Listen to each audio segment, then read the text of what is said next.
Vážení diváci a posluchači, milé korálkářky a korálkáři, vítáme vás znovu za 14 dní v našem podcastu. Jsem tady pro dnešní rozhovor já, Hanina, a vítáme mezi námi Márii Soldátovou. Ahoj. Mária, budeme říkat Marika, tak jako já jsem Jarmila, ale nikdo z mých přátel mi tak neříká, všichni mi říkají Jájo, tak tobě říkají Mariko, pojďme se s ní seznámit. Tak jmenuje se Marika Soldátová, Mária Soldátová, říká mi Marika, tak bych říkal doma, maminka, tatínek, všichni ostatní. No, pocházím ze Slovenska, tady v Čechách jsem nějakých 30 let, 35 let. A vlastně bude to 35 let. No a ke korálkování jsem se dostala tak jako náhodou. Náhodou. Co to je náhodou? Můžeš to nějak jako specifikovat? No, přivedl mě k tomu můj chlap, můj manžel, který potom nadával, že vůbec jako mě zavedl do korálkové prodejny. Jo?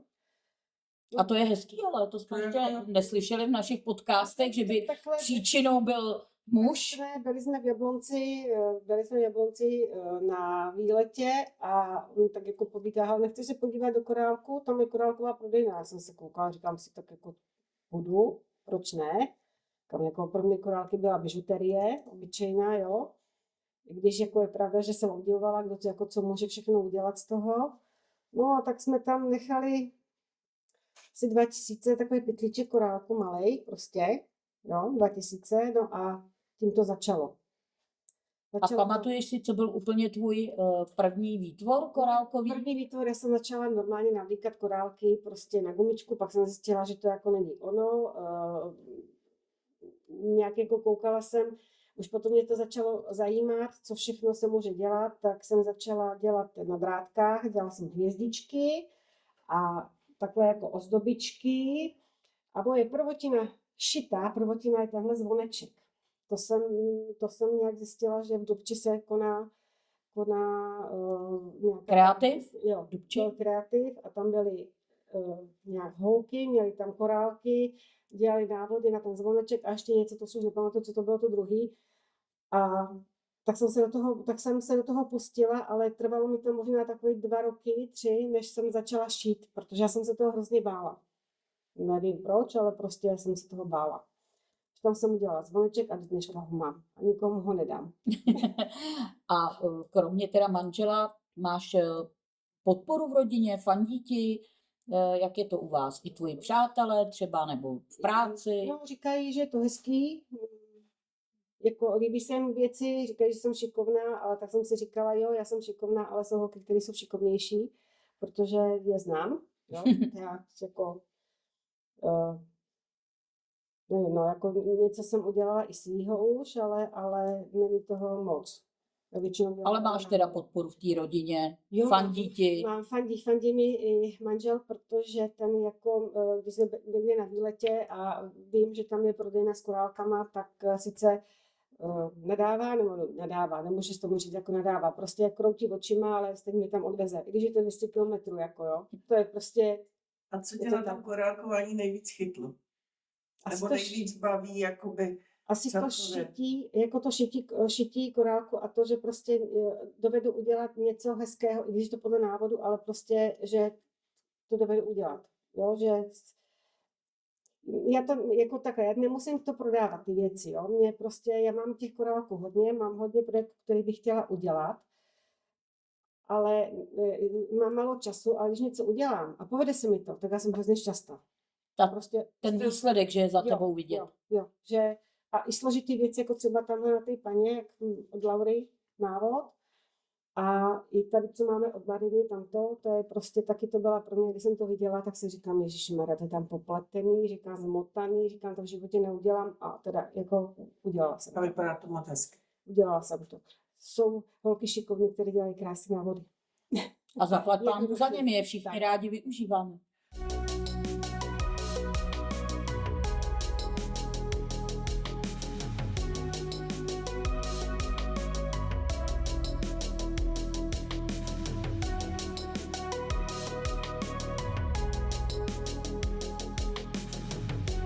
A co ti přišlo nejtěžší? Co jsi jako pokořila a fakt přišel ti nejtěžší postup udělat to? Tam ten náhrdelník. Ten je Od Laury. opravdu od Laury, ten opravdu byl jako, hlavně ta slza, tam mi dala zabrat jako docela dost, protože jako nikdy jsem jako slzičku jako nedělala, jako takovýmhle stylem. A jako ten návod, jako jo, ten mi dal zabrat. Ale koupila jsem si v Praze u Lí zase návod na jiný šperk, který se mi líbil a zatím jsem se do toho nepustila, protože je tam ta technika RAF, to jsem ještě nedělala. Tak, Já vím, že je to jednoduchý, vím, už jsem viděla videa prostě, že to, ale ještě jsem se do toho nepustila. tak my bychom měli říct, že když jmenuje Lauru Marika, tak je to Laura Giusti, která zrovna tento šperk, co je na té velké paně, byl součástí workshopu v loňském roce. A Lauru Giusti spolek korálkářky znovu přivítá v červnu 2026 a určitě se budeme moct zase těšit na zajímavý projekt. Tímto vás určitě zveme, abyste sledovali naše webové stránky, které jsou www.korálkářky.cz. Aktuálně dáváme i vše na facebookovou skupinu Korálkářky, takže tam všechno můžete najít. A teď nám řekni, Mariko, co tě nejvíc teď momentálně láká? Je něco, co by si chtěla zkusit, ať v tom šperku nebo v těch dekoracích? Je to šperk korálkovou vyšivkou, na kterou se chystám, mám prostě něco v hlavě a je to do soutěže s Octabeats. Ano, tak my se netajíme tím, že naše díly předtáčíme, tak možná tento díl, když sledujete, tak soutěž skončila. Je to společná soutěž v projektu se spolkem Korálkářky a firmou Octabeats a určitě na našem kanálu najdete i potom krátký záznam z výsledků této soutěže, který je na téma moře. A ještě bych chtěla připomenout, že když zmiňuješ RAF, tak na podzimním tvořivém víkendu na Pracově, který bude, tak zrovna moje maličkost, já připravuju úplně takový velmi jednoduchý návod na korálkování technikou prostorového čtyřkorálku, takže třeba ti to pomůže. Bude to opravdu jednoduchá záležitost. I to je možný, to určitě, ale může se použít na to i větší korálky, i osmičky, není to nutno dělat rovnou třeba z 15, a nemyslím si, že by to měl být pro tebe problém. Ještě se zeptám, máš nějaké svoje oblíbené barvy nebo styl, který ráda kombinuješ? Styl, tak jako tady je to vidět, já to mám takový různý, prostě, ale jako barvy, já mám ráda červenou, hnědou, zelenou, prostě zrovna mám období, kdy se mi líbí jedna barva, druhá ne, ale třeba mám barvu, kterou moc jako nemusím. Takže je to víceméně celá paleta barev a Tak. tu, co nemusíš, které si nám prozradíš? To je ta, co se líbí tobě, fialová. Fialová. No ale jak vidím, Ale tak jo, jako když mám nějaký hezký kabošon, nebo prostě mám nějaký ten a říkám si, hele, to by se mi jako mohlo líbit, tak to udělám, ale prostě nechám to jako bejt. Jo, ale to určitě jako nenosím, protože já tu fialovou nemusím od mala. Nevím proč, ale jako nikdy jsem od malinka prostě nemusím. a já můžu Nevím. prozradit posluchačům, že je spoustu děvčat korálkářek, který využívají moji obsedantně kompulzivní poruše na fialovou lila barvu a ty šperky tvoří a já, i když bych si samozřejmě většinu z nich uměla udělat sama, tak na to nemám čas, tak já třeba od Mariky mám 2 krásné soupravy, jednu celý spirálku s náušničkama, dokonce už jsem jednu ztratila, Marika mi dělala náhradní a potom ještě jinou soupravičku s krystaly. Dnes mám takovýhle krásný prstínek od Mariky, takže je vidět, že Marika ráda tvoří i s fialovou, jenom ji nenosí, ale ona ji dělá pro mě, tak já moc děkuju. Mariko, kdy tvoříš nejraději? Večer. Každý den máš čas? Ne, každý den ne. Já na to nemám každý den prostě. A teď, jak byl ten meeting v Praze, tak od té doby jsem šáhla na korálky 2krát. To jsem dělala tady ten křížek, jak je na kraji, to je pro kamarádky přítele do auta k narozeninám. A dělala jsem ještě jeden pro kolegyni, protože ho ztratila, nevím, někde ho prostě to. Takže to bylo jediné, co jsem šáhla na korálky, no ale teď už vlastně jsem se rozjela, protože jsem byla ve Voticích na workshopu. No tam jsem si nakoupila rybolky, no jelikož jdu na dovolenou a koupila jsem si takový krásný křiklavý zelenou, oranžovou, žlutou, tak si to chci zkombinovat ještě, abych měla nedovču. Prostě. A když teda začínáš, už se rozhodneš, že jdeš korálkovat, máš nějaký svůj rituál. Někdo si pustí televizi, někdo hudbu, někdo si udělá kafe, nebo Já si udělám kafe nebo čaj, pustím si tablet, dám si sluchátka, sednu, občas kouknu na televizi, co je jako v televizi, a koukám většinou na tablet nebo poslouchám a u toho to dělám. Tak jako... takže rituály jsou. Tak.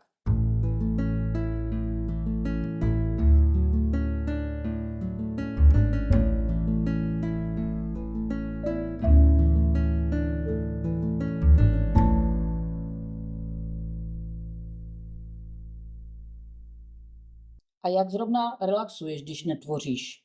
Co ti třeba pomáhá ti i tvoření vypnout hlavu? Pomáhá, hodně pomáhá. A potom, když potřebuji vyčistit hlavu, tak s manželem jezdíme na kole, takže vždycky někam vyrazíme a to se prostě úplně jako odrovnám. To jako prostě potom přijdu, hodím sprchu a lehnu.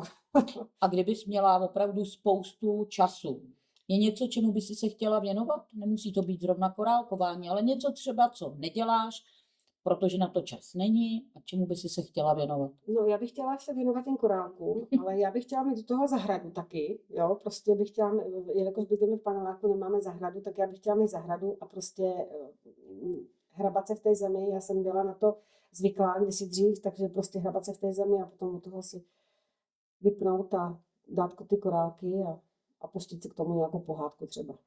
No. A to je milý, já třeba jsem taky pohádkový Já jsem technik, jak pohádková, říkám. hrozně. Ano, miluju staré české pohádky hlavně. Může je vidět několikrát dokola. A když je pravda, že ty pohádky jsou dobrý, protože když jsem měla nějaké problémy nebo to a neměla jsem korálky, v té době jsem jako korálky ještě nedělala, tak ty pohádky opravdu pomůžou. A jak máš, Mariko, ty korálky doma poskládaný, zorganizovaný? Máš někde nějaké krabičky, pytlíčky, dozičky? No, měla jsem to takový ten chaos, takový ten opravdu jako bordel. Kreativní bordel, Tak, tomu kreativní říkám, ano, bordel. proč to tak nenazvat? Koupila jsem si, takhle manžel mi koupil pracovní stůl, krásný, starožitný, takže to jsem to potom tam naskládala do krabiček, do bedínek. No jenom, že jsem zjistila, že je to málo, tak jsem si koupila teď nedávno skříňový botník, kde jsem si musela nechat ještě přidělat 3 poličky. No a teď to tam skládám v krabičkách. Dělám si v tom opravdu pořádek. No ale jsem zjistila, že to mám tam naskládaný a se mi to nelíbí, tak to musím přeskládat zase. Jo? A máš to podle Takže barev, to máš- podle výrobců, Ne, velikosti. podle korálku, podle druhu korálku. Jo, mám to prostě ohňovky, sluníčka, preciózu, tu mám v tom stole, protože ty mám opravdu hodně moc. No a kamínky, rybolky, prostě ty mám v krabičkách jako zvlášť, a tak mám to prostě jako naskládaný. Dělám si v tom opravdu pořádek, protože já jsem se v tom jako nevyznala. Jsem furt něco To je hledala. nás asi většinu, teda já se Protože do já té jsem- většiny hlásím, protože to Protože mám. když jsem něco dělala před Vánocema, tak jsem si to dala na sedačku prostě a pak jsem to musela uklidit a když jsem to uklidila, tak já už jsem tam nenašla absolutně nic. Takže A věnuješ se ještě nějakým ručním jiným činnostem, než je korálkování? Ne. Já jsem taky dřív pletla, vyšívala. Vyšívání jsem zavřela do šuplíku už hodně dávno. Pletení to skončilo asi před 2 rokama šálou, co jsem si udělala šálu. A jinak jako, když tak vemu knížku a čtu si. Ale jinak jako, No a to stačí. ty to zmínila, vím, že ráda cestuješ a pokud cestuješ i s manželem, takže podnikáte výlety za korálky, kde třeba už si všude byla, i v jaký zemi, kde si pak speciálně šla na nějaký trh a podobně. No, to jsme byli v Polsku, v Gdaňsku. Před loni nebo před 2 rokama, teďka nevím, asi 2 roky zpátky.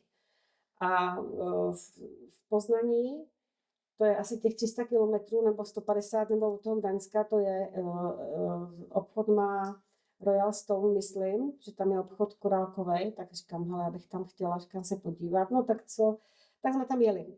Opravdu jsme tam jako jeli, mě tam odvez a já jsem si myslela, že to je obrovská prodejna, jo.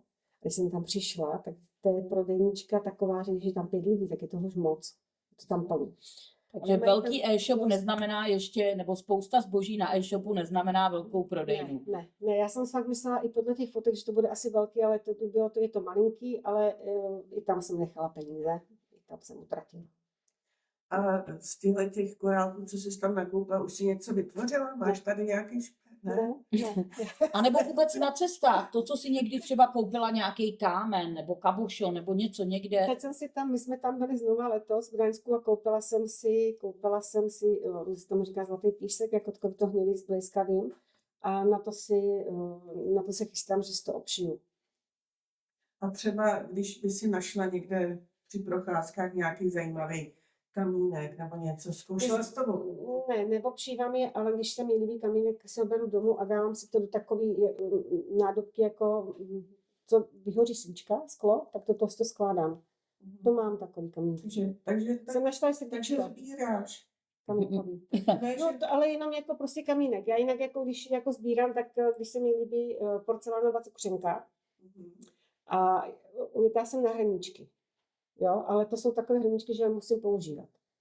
Prostě jdeme na nějaký trh nebo někam do obchodu a líbí se mi, i když je pravda, museli jsme si dát novou skřínku na ty hrníčky, ale to nejsou malý, ale jsou to prostě pořádné Bucláky. bucláky na kafe, na ráno, k snídani, když člověk jako to, nebo na čaj.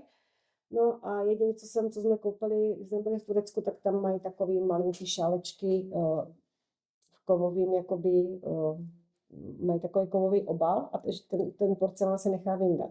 Tak to mám teda celou sadu. Ale to jsem ještě nerozbalila, protože nemám k tomu konvičku. A v Turecku jste se taky byli podívat na korálky? Tam jsou všude. Tam, ale oni tam z těch korálků dělají většinou takový, jako ona si dělá růženec, tak oni tam mají jako na modlení.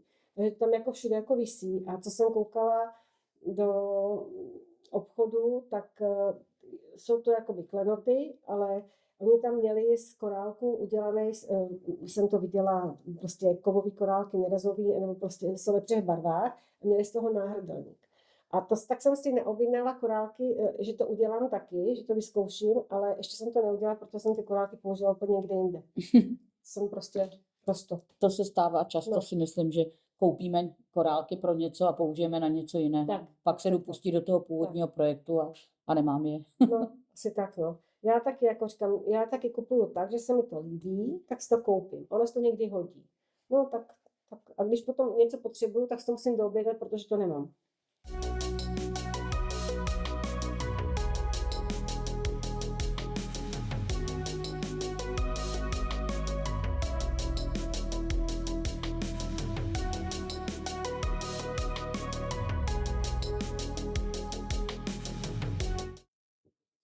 A zase máme tady pár kvízových otázek, hlavně teda pro odlehčení a také, aby jsme se něco dozvěděli o technikách a různých věcech okolo korálkování.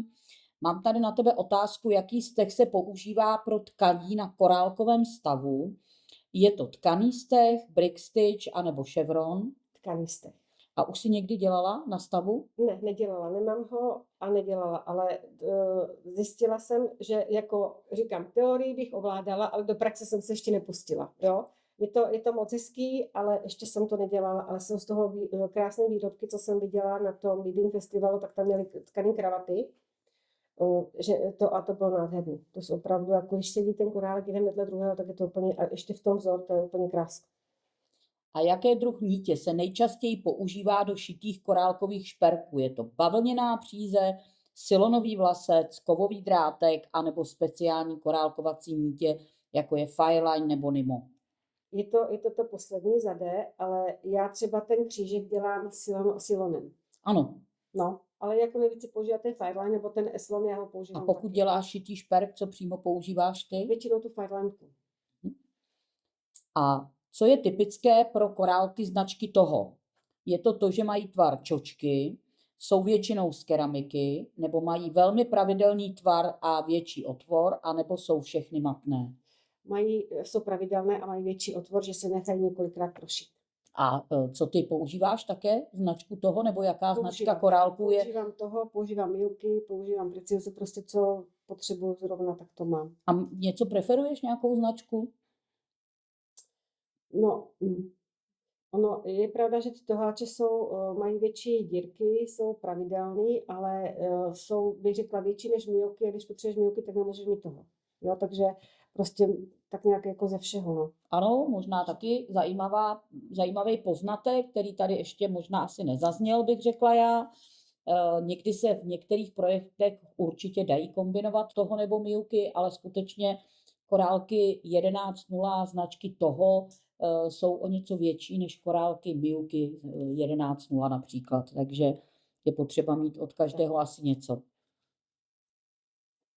Mariko, my víme, že jsi součástí našeho spolku korálkářky. Co tě do něj přivedlo? Co ti ten spolek dává nebo nedává? No, já ani nevím, jak jsem se k vám dostala. Já myslím, že jsem vás našla asi na Facebooku a že jsem si řekla, takže že to zkusím, se podívám, co tam děláte a zůstala jsem tam. A je pravda, že když jsou ty workshopy, tak já toho moc neudělám. Já tam vždycky to hrozně všechno prokecám.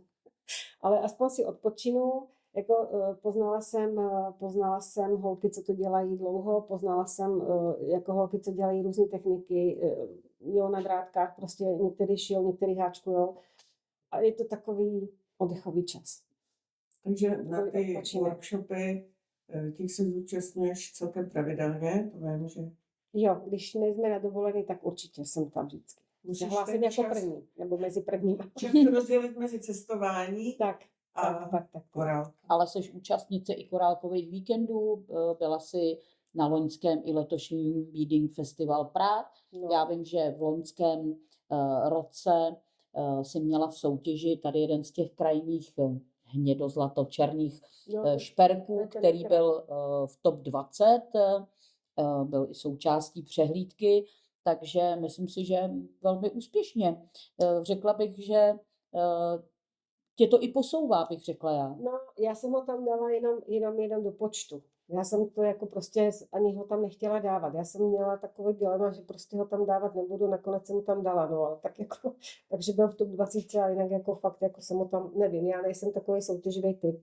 Ale tvoje radost teda, co jsme viděli, ta No. byla veliká.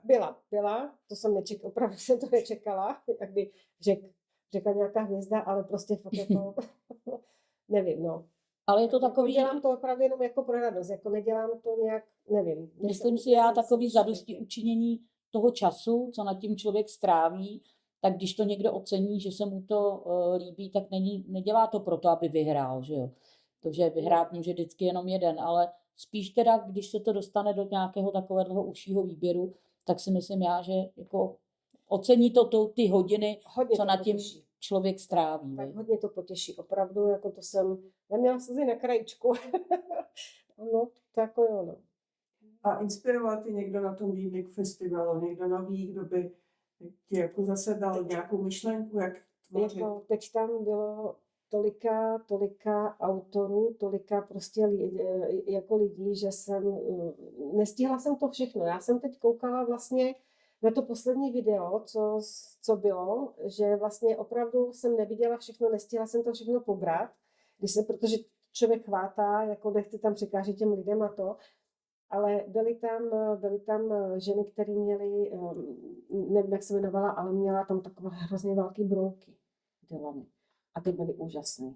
Já si myslím, že to byly z Rumunska, že to bylo, teď si nevzpomenu teda taky na autorku, ale vystavovala pod rumunským spolkem, který pořádá také festivaly a máš pravdu, byly to velmi zvláštní brouci. Byly prostě úžasné. Mně se tam i jeden líbil, ale říkám si, nemůžu ho vzít domů, protože by asi mi neprošlo. A co tam co mě fascinovalo, to byla, nevím, jestli to byla ta vítězka, nebo to byla v té soutěži Bob, nebo jak se to jmenuje, měla tam tu kouli z moře. Ano, to byla francouzská vystavovatelka Virginie Dimas. Ano. To se mi teda fakt, jako to bylo úžasné. To byla vítězka loňské soutěže celostátní Battle of the Beatsmith. No.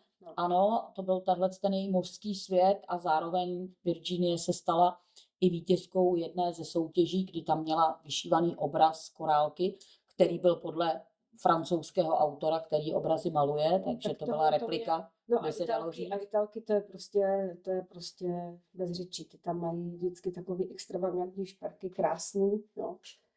To je naše asi srdeční záležitost, no. že? Italky ty se toho nebojí, ty prostě jdou do toho, ať to udělá barevně, ať má, já nevím, má 5-6 barev prostě, jde do toho, ono si řekne, jako mám to na stole, tak říkám, to bude vypadat blbě, ale pak jestli potom z toho něco udělá, to je úžasný. Opravdu. Takže můžeme vám říct, že spolek Korálkářky v příštím roce v červnu bude mít italskou designérku Lauru Giusti, která povede náš workshop, budou omezená místa. A na podzim v roce 2026 se budete moct těšit na workshop zcela nový, originální i s Liou Di Paola. A máš, Mariko, někoho, kdo tě v tom korálkovém světě inspiruje, kdo je ti jako vzorem, nebo co by si se třeba od něj chtěla naučit? Nějakou lektorku? Nevím, jako... Já ani tak jako lektorku nemám. Já jako říkám, dělám podle návodu a já to beru tak, že když se mi to líbí, tak to chci udělat. Ale A je jedno, jaký je to autor. Ano. Jaký je to autor. Když se mi to líbí. A když se mi to nelíbí, tak to prostě neudělám, protože mi to prostě nepůjde odjet. A to taky tak, jak když... Může být jedna autorka, třeba se mi jeden šperk bude líbit a druhý ne. Jo? To nemůžu takhle to říct. Vybíráš teda podle... Tak, podle toho, co se mi líbí. A kdyby si měla neomezený čas, neomezený rozpočet a neomezené možnosti, co by si chtěla vytvořit? No, tak to jsem už přemýšlela a mně by se hrozně líbila nějaká hrozně velká kavárna, prostě nějaký prostor, kde by ty korálkařky mohly sejít, aby to nebylo omezené, aby tam nebylo jako málo místa, aby tam bylo hodně místa, aby tam hodně vešlo ženský, aby si mohli povídat a tak. Takže Já jsem koukala u nás stejně taky na takový prostor, ale je to soukromý barák a je to daleko, jako ty by asi tam jako nejezdili, ale tam by to bylo úžasné. A máš, myslím, okolí nějaký korálkářky, s kterými se navštěvuješ, jako že byste si tam třeba začali budovat takovou tu komunitu? No, komunitu nebudujeme, ale setkávám se s Renčou. Zrnatou Svobodovou. To s tou se setkáváme, takže občas něco uděláme, ale je pravda, že ona toho udělá víc než já to zase prokecám. Já fakt musím mít na to korálkování opravdu asi ten svůj klid, prostě to svoje. Já si myslím, ale že to je nás většina, že na těch setkáních je to hlavně o inspiraci, Ale na barvách. to přijde, tak prostě něco začneme spolu dělat a ona to dodělá a já ne, já to mám jenom ani v půlce, no. Prostě já nevím. Ale není to přece na závod a na čas. Není na závod, Každý ale má prostě, že jiný tempo. když jsme jako na tom pracovali, tak prostě ty holky jsou tam, že sedí u toho, prostě dělají, jo, mají ten šperk hotový a já nejsem ani, říkám, já mám začátek, kousek něčeho a já to tam prostě prochodím, protože z toho si jdu popovídat, no a takhle jako.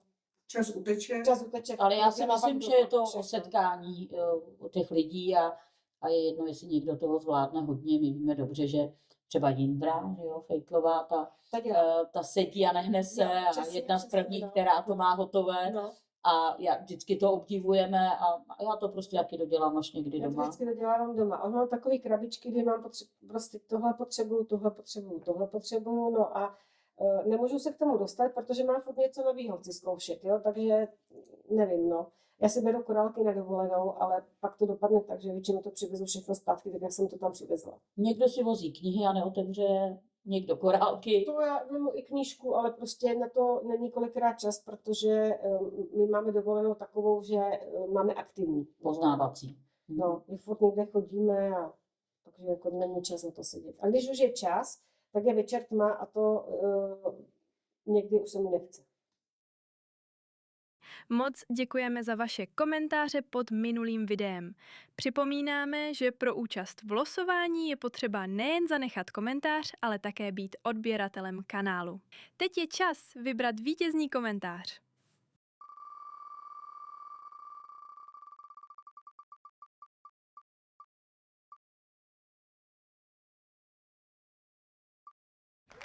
Gratulujeme. Ozvi se nám prosím na e-mail. Díky všem za podporu a že jste s námi. A máš nějaký nejvtipnější moment nebo průšvih, co jsi zažila při Jo. tvoření? Nedávno, když jsem si uklidala ty korálky, tak jsem nesla do ty skříně takhle prostě asi 4 krabičky na sobě. Takhle jsem je měla. A teď jsem udělala 2 kroky a už jsem viděla, jak se mi ta vrchní krabička sune dolů a spadla. Měla jsem tam ohňovky 8 barev. Oh. Takže jsem potom vzala koště, manžel ten se začal tlumit, samozřejmě smát prostě na plnou pusu. Tak jsem vzala koště, takhle jsem to všechno jako zametla, něco bylo pod sedačkou, říkám, až odsedím sedačku, takže jsem to měla v městice a říkám si, tak co, říkám, naštvala jsem dala, položila jsem to, hodila. No, pomalu jsem to potom jako dávala do cajku, dávala jsem si to prostě třídila, ale vemte si, když tam mám 2 odstíny růžový, jeden byl jakoby s pokovem, druhý byl bez pokovu, barva stejná, takže a to jsem takhle třídila, jo. Tak to si byla velká popelka. No, to jsem byla popelka, no. Taky jsem říkala, mož mi s tím odpovídat, A to ještě neviděl, jak se ty korálky vyrábějí, nebo byl jsi tam někdy se podívat? Já jsem byla v Precioze se podívat, když měli ten den otevřených dveří, ale on tam nebyl se mnou, protože ho to nebaví. Jeho to prostě jako nezajímá, nebaví ho to, takže on je tam doveze, jo, ale pak si jde jako někde po svým. No, ale kdyby tam s tebou byl, tak by By tohle viděl, neřekl. co to dá práce, jeden korálek No, on by vybrousí. řekl, že by to nedělal, že by to prostě ne, protože to je věc tak malá, drobná, že jeho to absolutně jako ne to. Ale zase vím, že tě také doprovází i na ty. Doprovází, jo. Vydrží tam sedět. Přijede pro tebe. Slyší všechno to vdákání, co my tam máme. No. Doufám, že to na něm nenechalo žádný Následky. Zatím ještě ne, no. Já jsem si myslela, jako, že když tam bude se mnou chodit, takže prostě třeba, že by Jako začal? no, jako ne úplně jako šít nebo prostě dělat, ale že by jako mohl jako trošku jako mít takový ten soucit se mnou, jo, že by mohl třeba pomoct jako třídit někdy ty korálky, no to ještě To ho nechci. nechytlo. No, asi chodil ještě málo. A máš teda kromě těch velkých hrnečků, co si kupuješ, ještě nějakou jinou zálibu? Třeba kupovat si víc korálků? No to já kupuju. Vítej v klubu. No, já říkám, já mám tam tolik korálku, že prostě jsem si řekla, že bych potřebovala fakt už být v důchodu, jo, jako abych to zpracovala. A víš, že důchodci mají nejméně času, jo? No, to mají, no, ale já myslím, že bych měla víc času. Abych nemusela chodit potom do práce, to bych ráno sedla, možná teda. Možná by to bylo až zase odpoledne. No, A co by si vzkázala začínajícím tvůrcům,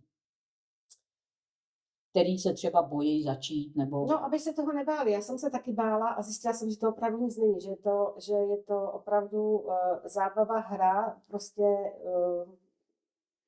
je to prostě opravdu, teda je to zábava a nemusí se opravdu toho bát, jako já jsem se bála začít šít, protože je pravda, že když se něco ušije a nepovede, tak se to rozpárá. A ušije znova. Taky jsem měla takový pár věcí, že jsem to už měla hotový a pak jsem se na to koukala a říkám, bože, to je tak škaredý, jsem to rozpárala úplně celý, prostě musela jsem začít znova. A na čem teď pracuješ? Co máš teď aktuálně na korálkové podložce? Jak jsem říkala, šperk, jak jsme dělali minule od Mariny Zajevy, ten Ano, semafor. semafor, ano, my jsme jim dali pracovní název semafor. A no, já jsem si právě nakoupila ty křiklavé barvičky, tak to chci, než odjedu na dovolenou, tak to chci prostě si udělat ještě na tu dovču. Takže Je to moc hezky. kdybyste Já chtěli, mám bezplatný udělaný. návod je na stránkách www.octabeats.eu a materiál samozřejmě je tam taky ke koupi, můžete se pustit jako my. A Marinko, kde tě můžou posluchači a diváci najít? Jako, myslím, na sociálních sítích, Asi- ne, že by jako za tebou chodili do asi jako mám Facebook, mám i Instagram, ale tam nic nedávám, to tam mám kvůli úplně něčemu jinému, abych hlídala syna zase. Doufám, že to nebude vidět, ale aspoň vím, co dělá, nebo kde je takhle přibližně, že se tak často nevidíme. A korálkovou tvorbu dáváš na svůj profil. Nedávám, já se tam koukám. Ty se nerada chlubíš? Ne. Já jsem taková ta jako šedá myš, taková prostě. No úplně ne, tady jsou takový krásný barvy, mě to jako šedá myška nepřipadá. No, ale taková krásná korunka, která byla součástí i přehlídky v loňském roce na Vídeň Festival Prague, tak to mi úplně jako To jsem nepřipadá. takhle pochopím v té Praze, ale tak jako, říkám, já si to dělám to prostě pro radost a protože jsem něco udělala. Jo, že prostě jsem to zvládla. A tak nějak jsem se tě chtěla zeptat, kdybys měla nebo mohla popsat korálkování jedním, 2 slovama. Co ti to, jak to cítíš, jako, jak bys to popsala? Klid. Je to pro mě uklidňující.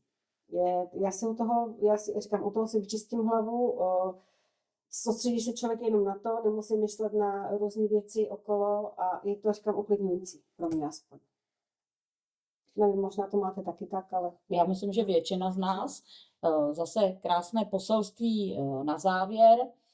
My děkujeme, že dáváte odběr našemu kanálu, že nás sledujete, pomáháte tím podporovat komunitu, pomáháte tím udržovat tradici korálkování živou. A za dnešní podcast, který jsme vedli s Marikou Sorulátovou, se s vámi loučí Jája Hanka? a Marika, ahoj. a těšíme se příště. Ahoj!